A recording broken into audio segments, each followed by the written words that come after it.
현재 미국 국채 금리 폭등과 그에 따른 가격 폭락으로 인해서 전 세계 금융시장이 혼돈 상태입니다. 유튜브에 올라있는 이러한 영상들을 봐도 그러한 상황을 알 수가 있습니다. 이러한 상황에서 저는 4월 9일 수요일에 65불에 1천만 원을 추매하였고 현재 총 보유 수량은 3,143주, 평단은 약 71.7불, 그리고 수익률은 마이너스 8%를 기록하고 있습니다. 이와 관련하여 2025년 4월 11일을 기준으로 한 통계를 한번 보시겠습니다. 현재가는 66불인가 되는데요. 지금 55%의 그 투자자들이 80불 이하에 몰려 있습니다. 주주들의 평균 수익률은 마이너스 27%이고 그리고 100%의 주주들이 구조대를 기다리고 있습니다. 그러니까 모두가 손실을 기록 중이라 수익을 보고 있는 사람이 거의 없다고 보시면 되겠습니다. 이번에는 저의 구매 기록을 간단하게 말씀드리도록 하겠습니다. 저의 첫 번째 구매는 매수는 여기에서 한번 하였고, 그리고 두 번째 매수는 이쪽에서 한번 하였습니다. 그러니까 첫 번째 매수는 약 130불 정도 되고, 두 번째 매수가 약 90불 정도, 그리고 여기 이쪽이 세 번째, 그리고 이쪽이 이 구간이 네 번째, 그리고 현재 여기에서 다섯 번째 매수를 진행하고 있습니다. 국채를 투자를 해야 하나 말아야 하나, 지금 현재 어떠한 상황인가 등등등, 오를 것인가 내릴 것인가, 그러면 또 그것은 언제가 될 것인가 라는 여러 궁금증이 있습니다. 이런 것에 대한 답을 하기 전에 우리가 먼저 알아야 될 것은 과연 이 국채 가격 또는 금리가 내릴 때는 어떻게 될 것이고 오를 때는 어떻게 될 것인가, 가격이 오를 때는 어떠한 결과가 나타나고 내릴 때는 어떠한 결과가 나타날지 한번 먼저 알아보도록 하겠습니다. 가격이 오를 때를 한번 살펴보면 별다른 고민이 필요가 없습니다. 예를 들면 현재가 지금 그 66불인 상태인데, 이게 만약에 정고점인 이게 언제입니까? 2020년 3월에 190까지 상승을 하게 된다면 지금을 기준으로 거의 대략 300%가 상승을 하게 되고, 그 뭐 이뿐만이 아니라 지금 연 5% 이자에 육박을 하죠. 연 4.8에서 4.9% 사이가 되는데, 그렇다면은 10년 이내에 180 이상이 된다라고 하면은 결국은 그 가격의 상승만으로도 300% 이상의 수익률이 되고, 이자까지 합치면은 50% 정도가 또 추가가 된단 말이지요. 그렇게 되면은 350%의 그 수익률이 나옵니다. 그러면 10년에 350%라면은 그러면 연간으로 하면 35% 연평균 그렇게 된단 말입니다. 그러면은 우리가 이 상승을 할 때에 있어서는 별다른 고민이 필요가 없습니다.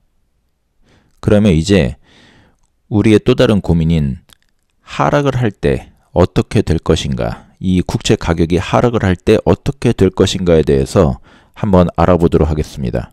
미국 국채 금리가 상승을 하게 되면은 미국 국채 가격이 하락을 하게 되는 것이죠. 국채 가격이 하락을 할 때 어떠한 현상이 일어나나, 일단 첫 번째로 자본이 미국으로 몰립니다. 왜 그럴까요? 여러분, 아까 말씀드린 대로 미국 국채가 10%까지 상승을 한다고 했을 때, 여러분, 저희 현재 한국 주식시장의 10년간 연평균 수익률이 어떻게 되나요? 5%도 안 됩니다. 그런데 엄청난 리스크가 있죠, 주식 투자는.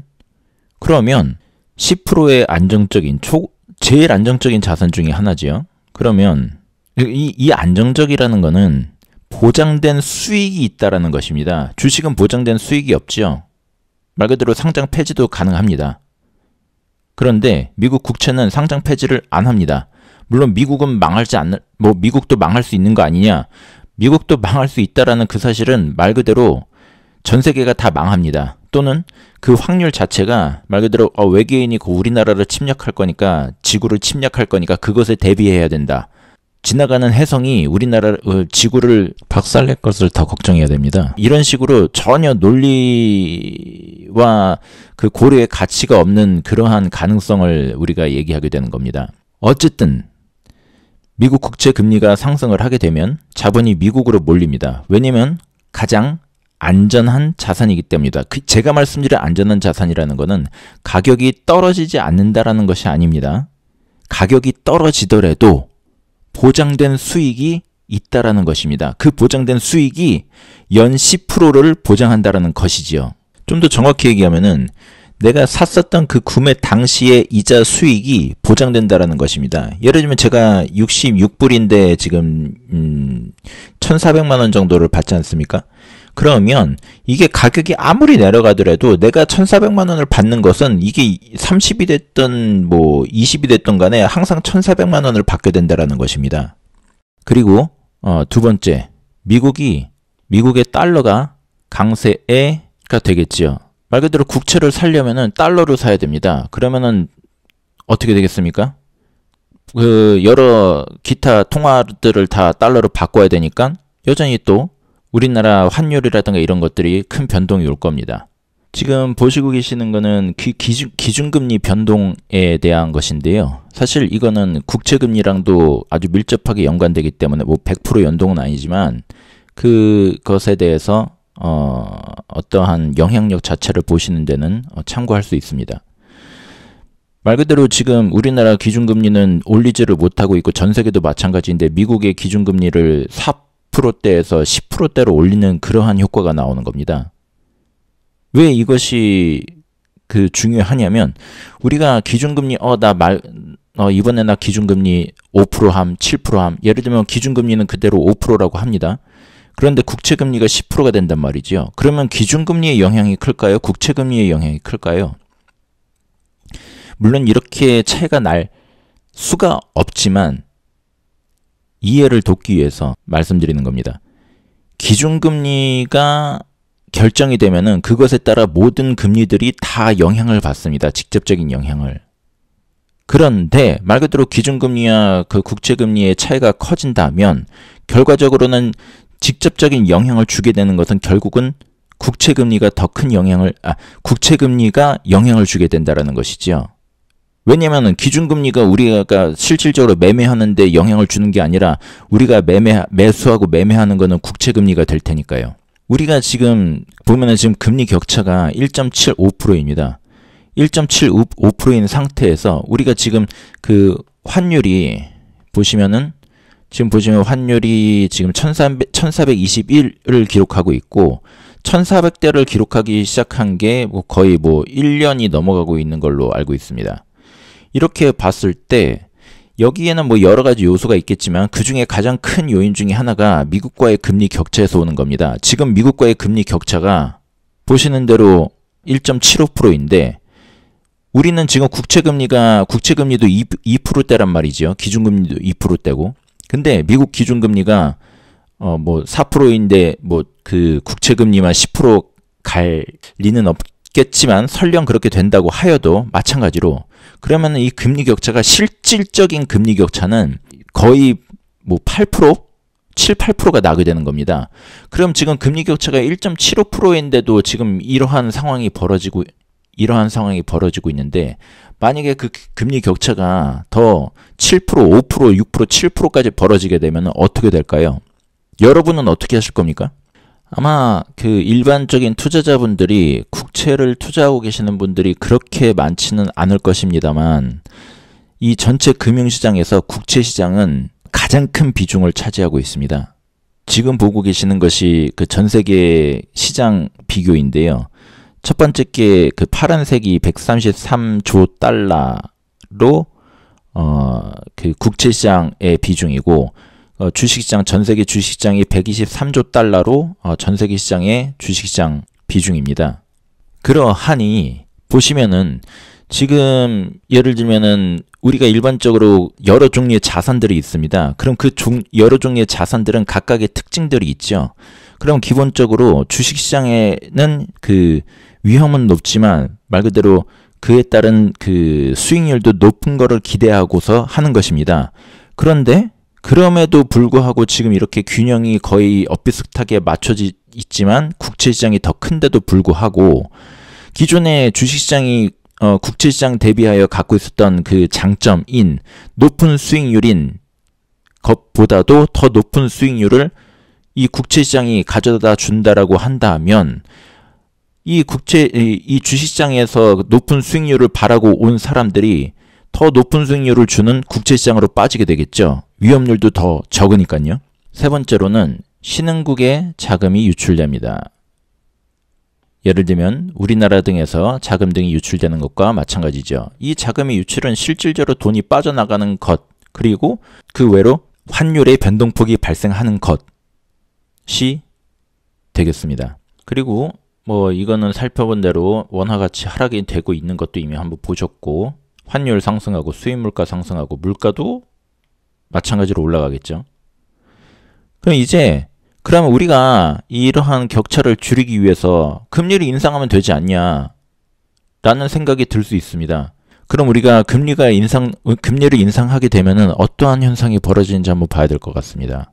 예를 들면 우리는 금리를 어디까지 인상해야 될까요? 일반적으로 모든 분들이 아시는 바대로 우리의 금융시장이라든가 우리의 그 자본의 경쟁력 고려했을 때는 우리의 그 금리는 미국보다는 높아야 합니다. 그걸 기준으로 했을 때 뭐 비슷하게 가든 조금 낮더라도 아니면은 높아지던, 그렇게 되면 우리가 금리를 뭐 예를 들면 8까지 올리거나 11까지 올리거나 그렇게 되면은 어떻게 될까요? 마찬가지 현상이 벌어집니다. 우리 한국 주식시장은 5%도 10년간 5%도 못 주고 리스크도 엄청나게 큰데 또 우리는 주식시장을 투자를 하고 있단 말입니다. 근데 기준금리를 8에서 혹은 8% 내지는 11%까지 올리게 되면은 여러분들은 주식 투자하시겠습니까? 아니면은 한국 국채를 사든 아니면은 적금을 드시든 하시겠습니까? 그렇게 되면은 마찬가지로 이 경기 침체의 우려가 생겨버리는 것이죠. 투자를 안 할 테니까요. 또 여기에 또 다른 더 큰 문제는 우리의 부동산 시장이 붕괴하고, 그리고 말 그대로 금융위기를 맞게 될 확률이 아주 높아진다는 것입니다. 그 이유는 금리를 올려버렸습니다. 8, 9%를 혹은 11%까지. 그럼 여러분들이 아시다시피 우리나라는 대부분이 자산이 다 부동산에 묶여 있고 대부분이 담보대출로 되어 있단 말이죠. 그러면 여러분들은 그 담보대출의 이율이 10%에 육박하게 된다면 그거 못 버틸 사람이 얼마나 된다고 생각하십니까? 지금도 되게 위험성을 경고하고 있는데 이게 10%대까지 가버리게 되면은 저는 아주 필연적으로 반드시 또 한 번의 IMF를 맞게 된다라고 생각을 합니다. 그러면 미국은 괜찮냐라고 하실 겁니다. 미국도 10%, 국채금리 10%가 된다면 결국은 그 기준금리도 10%까지 올라갈 확률이 높아지는데 그렇게 되면 괜찮냐라는 것이죠. 미국은 우리나라와 상황이 다릅니다. 미국은 2008년도 그 서브프라임 모기지 때 이후로 부동산 대출은 기본적으로 고정금리로 되었습니다. 그래서 현재 미국의 그 고정금리 비중이 부동산 모기지 담보대출의 고정금리 비중이 약 95%입니다. 변동금리는 5%밖에 안 되고 한국은 고정금리가 25%고 변동금리가 56% 이상이 됩니다. 그런데 여기에서도 또 다른 큰 차이가 존재한다는 것이죠. 그 차이가 뭐냐면 미국의 고정금리의 성격과 우리나라의 고정금리의 성격은 완전히 다릅니다. 예를 들면 미국의 고정금리는 미국은 정부가 공적 자금을 들여서 주택담보대출을 채권으로 만들어서 고정금리를 보장을 해줍니다. 그런데 우리나라의 고정금리는요, 현실적으로는 고정금리가 아닙니다. 그 이유가 뭐 제가 최근의 자료는 못 봐서 모르겠지만 혹시 변동이 있을 수도 있습니다. 하지만 저는 만약에 변동이 있다면 그것을 자료를 공유해 주시면 좋겠습니다. 하지만 제가 마지막으로 한 2, 3년 전에 확인했을 때만 해도 저희가 고정금리라고 해서 대출을 받는 것에 그 약관에 보면은 잘 보이지도 않는 곳에다가 그러한 내용이 있습니다. 금융위기든 특별한 위기 상황에서는 고정금리를 변동금리로 변환한다는 것이죠. 그러면 우리가 고정금리를 할 이유가 있습니까? 실질적으로는 없죠. 그리고 그렇기 때문에 이러한 위기 상황이 오게 되면은 우리는 실질적으로는 고정금리가 없는 것이나 마찬가지입니다. 다 변동금리란 얘기죠. 그렇기 때문에 이 금리를 올렸을 때 그러한 그 여파, 파괴적인 여파가 우리나라에는 어마무시하다. 전 세계적으로 가장 취약한 나라가 우리나라라고 저는 알고 있습니다. 다음을 살펴보겠습니다. 주식 투자의 매력도가 하락이 된다. 예, 이것도 물론 앞에 잠깐 설명을 드렸지만 좀 더 다시 한번 말씀을 드리겠습니다. 주식의 기대 수익률이 국채보다 낮아지면은 너무나 상식적으로 자본 유출이 가속화가 됩니다. 지금 현재 최근 10년간 비교를 보시면 미국의 S&P가 연평균 수익률이 11에서 12%였고 한국 코스피의 연평균 수익률이 4%에서 5%대였습니다. 그래서 누적 수익률이 미국은 약 185% 정도, 한국은 약 50% 내외라는 것이죠. 10년간. 그 10년간도 이러했을진데 앞으로 향후 10년 내에 30%까지 떨어진다면, 그리고 그때가 오면은 미국 국채의 연평균 수익률은 미국 국채의 이자 수익률만도 10%가 될 것입니다. 그러면 주식 투자 하시겠습니까? 주식 투자 안 하시겠지요? 혹시 부동산은 하시겠습니까? 부동산도 안 하겠지요? 그러면 모든 자금이 다 미국 국채로 빨려 들어가게 됩니다. 그러면 우리나라는 더 침체가 되겠지요. 뭐 미국 국채에 투자하신 분들은 여전히 뭐 10% 이자를 받으실 수 있겠지만 실질적으로 그 외의 투자 대상들은 다 거의 사멸하다시피 될 것입니다. 마지막, 정부와 기업의 자금 조달 비용 상승, 부채 부담 증가, 경기 위축 가능성. 이것도 뭐 방금 조금 말씀드렸던 내용인데 좀 더 추가해서 말씀드리자면, 지금 미국이 불안하다, 미국 금리 올리면은 미국의 정부의 부담이 가중된다, 큰일이다 그러는데 그 큰일은 미국만의 큰일이 아닙니다. 지금 중국이 예를 들면은 중국을 말하지 않더라도 미국이 말씀드린 대로 미국이 그렇게 부담이 돼서 팔리질 않는 국채 때문에 그 국채 금리를 10%까지 올리게 되면은 그거 큰일 납니다. 전 세계의 주식시장 중에 미국의 S&P라든가 나스닥만큼 10%의 수익률을 주는 곳이 거의 없습니다. 그러면 모든 주식시장은 다 망하게 되는 겁니다. 다 국채시장으로 빨려 들어오게 되죠. 최소한 그러한 극단적인 이자 10%대의 상황에서도 미국은 자금을 마련할 수가 있게 되는 겁니다. 어쨌든 사람들은 그 안 좋은 상황에서도 미국 국채는 살 테니까요.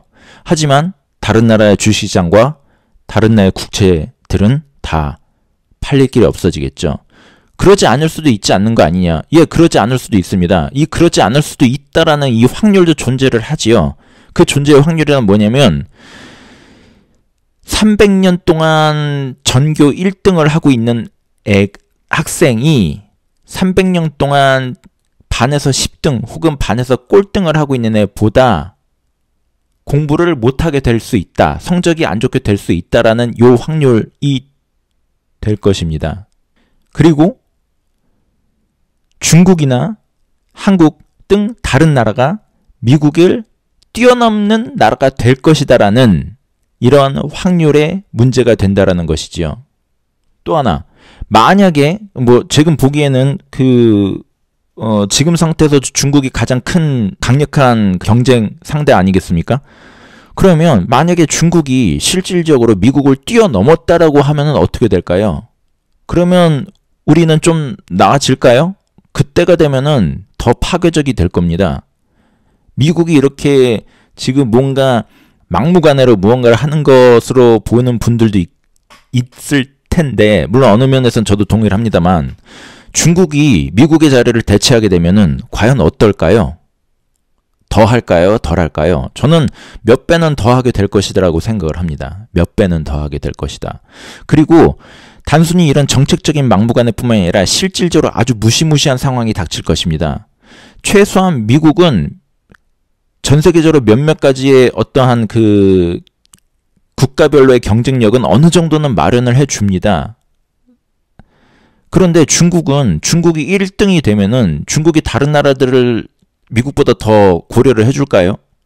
전혀 그렇지도 않을 거고, 현재 상황만으로도 중국은 아주 기초적인 의류, 섬유, 농업, 그리고 뭐 어떠한 제조업부터 가장 첨단 산업까지 모든 산업을 다 하고 있습니다. 중국이 1위가 되는 순간에는 다른 나라들은 더 경쟁력을 갖기가 어렵게 될 것입니다. 더 힘들게 될 것입니다. 그리고 그들의 정책은 더 피도 눈물도 없게 될 것입니다. 그리고 그 미국의 이 국채 관련된 부분만을 중국과 보시게 되면은 지금 중국이 어마어마한 힘을 갖고 있고, 중국이 미국에 대비해서 대단히 여유로운 것처럼 보도가 되고 있는 부분이 비중이 훨씬 더 높은 것 같습니다. 그런데 지금 통계를 보시게 되면은 중국이 보유하고 있는 총 국채의 보유량은 약 2%에서 3% 정도밖에 되지 않습니다.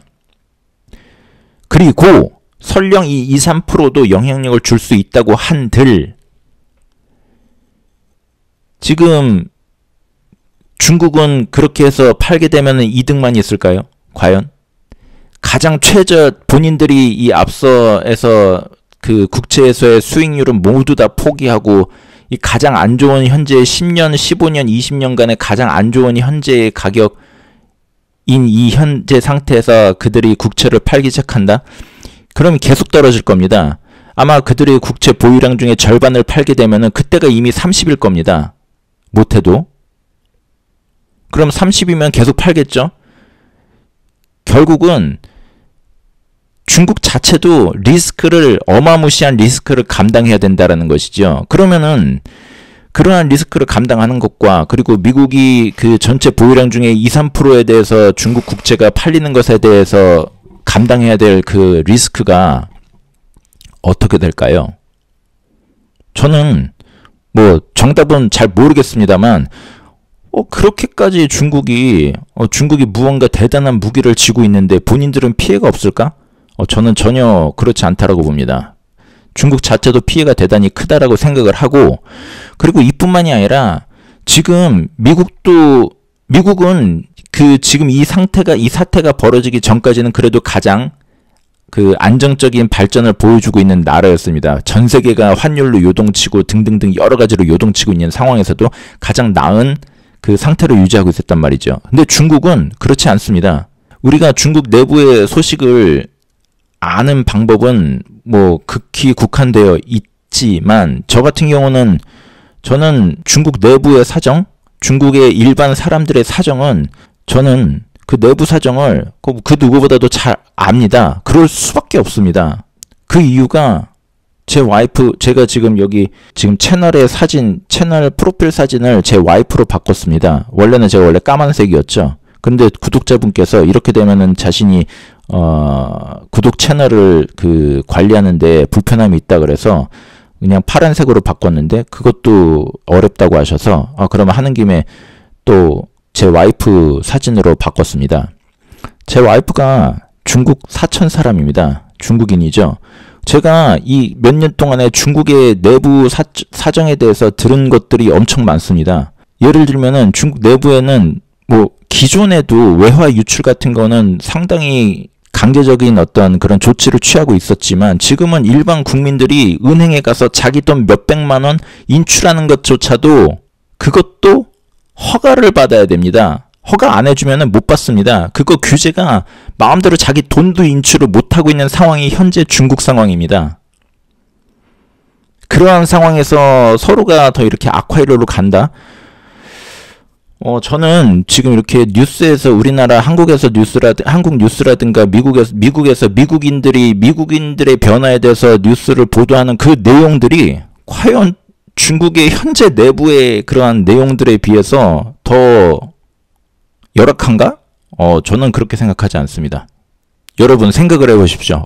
금융시장이 얼마나 혼탁해지고 얼마나 불안정하게 되었으면 일반 국민들이 은행에 가서 돈 몇백만 원을 인출하는 것까지도 허가를 받아야 되고 그 허가도 안 내줘서 불편을 겪어야 할까요? 그래서 조금 얘기가 다른 얘기로까지 번졌는데, 그래서 지금 내리는 상황에서도 우리가 여러 가지를 비교해 봤지만, 우리가 이렇게 미국의 국채 금리가 상승을 하면서 국채 가격이 하락을 한다고 한들, 그래도 여전히 이 국채라는 흔히 말하는 안전자산이라고 하는 어떠한 성격 때문에 이 하락장에서도 그들이 보장할 수 있는 수익률은 존재하고, 그리고 이게 하락이 되면서 벌어지는 그 여러 가지의 상황에서 그 누구도 피해갈 수 없다. 그 어떤 투자를 하는 사람들도 이 국채 시장만이 이 국채의 가격이 하락함으로 인해서 다른 시장은 좋을 것이냐, 누군가는 거기에서 이득을 볼 것이냐라고 하면은 물론 있을 수도 있고 있는 부분이 있다라고도 보지만, 하지만 어쨌든 여러분 지금까지 살펴본 바로 아시다시피 대부분의 사람은 그 어떤 투자를 하시고 계시든 다 피해가기 힘드실 것입니다. 그 와중에서도, 그 하락에서도 그나마 나은 것은 국채라는 것이죠. 물론 제가 그렇다고 해서 국채가 최고다, 그런 의미는 아닙니다.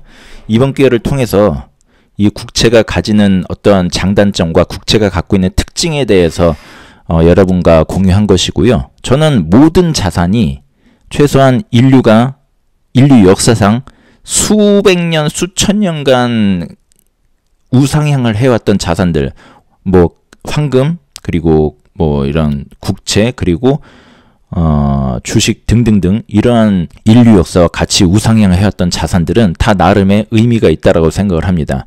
그 의미라는 것이 단순히 연평균 수익률이 어떻다라는 것만으로 가치를 판단하기에는 실질적으로 우리에게 최종적으로 우리가 그것을 통해서 얻게 되는 수익률과는 다르다라고 생각을 합니다.